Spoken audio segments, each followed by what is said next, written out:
તો કેમ છો મિત્રો, તમે મજામાં છો? તમને મારા તરફથી પહેલાં તો જય શ્રી રામ મિત્રો. પછી તો સવારમાં બ્રશ કરવા પણ જવું પડે, લોકોડી બ્રશ.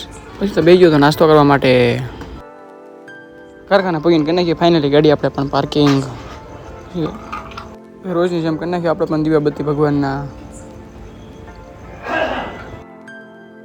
આજ સવારમાં આવીને પણ આપણે ફરમા લેવાના તો લઈ નાખ્યા. ફરમા એકનો લેવાઈ ગયો હતો ને એકનો બાકી હતો.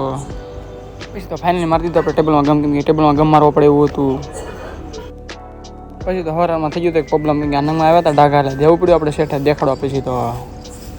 પછી વાગ્યા બપોરના એટલે બે ગયા હતા જમવા ને ભાઈ. આજ તો આવાજ પાછો અંદર આવી ગયો તો જોતો દોડા દોડ જાય. પછી તો આપણે ગીતની બાકા જગ્યાએ બોલાવતા હતા. એ પણ કયા ગીત ખબર છે ભાઈ? સાઈના નો. તમે પણ સાંભળી લો, ઉભા હું તમને સંભળાવું.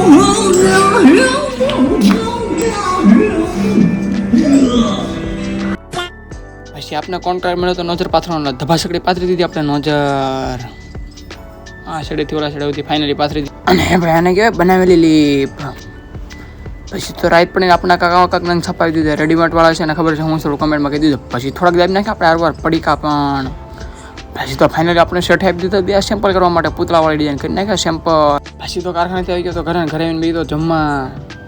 તો આ બ્લોગ અહીંયા નહીં કરશું, મળશું તમને જલ્દી નવા બ્લોગમાં. ત્યાં સુધી ટાટા ને બાય બાય.